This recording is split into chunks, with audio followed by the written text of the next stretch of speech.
Hi, I'd like to talk today about not just basic income, but how the Senate works in Canada. Because there's a lot of confusion out there that Bill S-206 by Senator Kim Pate is going to go through, and tomorrow we're going to have basic income. And that's not necessarily true. In fact, it's not true.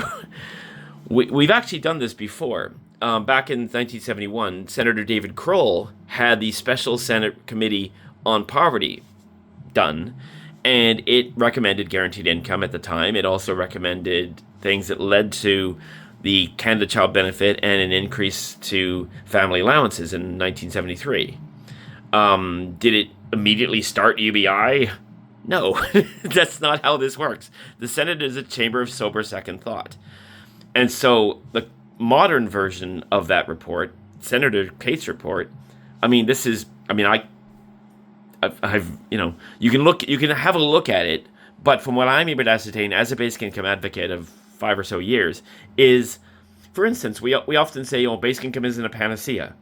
Okay, so right. So what are the other things that would stay if you'd be creating models of Model A, this amount, this clawback rate goes to these people. We keep, obviously, healthcare. Do we keep GST checks? Or do we drop them? Because, why do you need a GST check when you're already getting money that month? Okay, we're going to roll in welfare. How does it work with disability? Should there be the basic income and then an additional, maybe improve the disability benefit so it actually helps people and actually gets to everybody? Because right now it's horrible. The basic income floor and then a disability amount on top because disabled people have higher costs than other people, and there's a very strong chance they have no choice but to live on it. So you wouldn't want them to languish in poverty for the rest of their lives. So whereas a basic income is usually a smaller amount, it's more of a springboard. This is where, like Milton Friedman explained, it's more easily smooths you back into work. Economists on the left and right have both said that.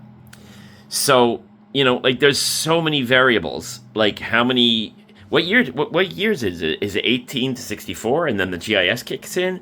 Is it a little bit later? Maybe, some people have talked about 21 to 64. Is it 18 to end of life and we get rid of the GIS? These are the things.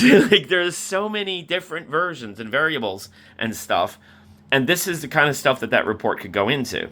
It is not the Senate bill goes through and the next morning, basic income starts in Canada. That's anyone who tells you that doesn't know what they're talking about or is just making shit up. Okay, thanks.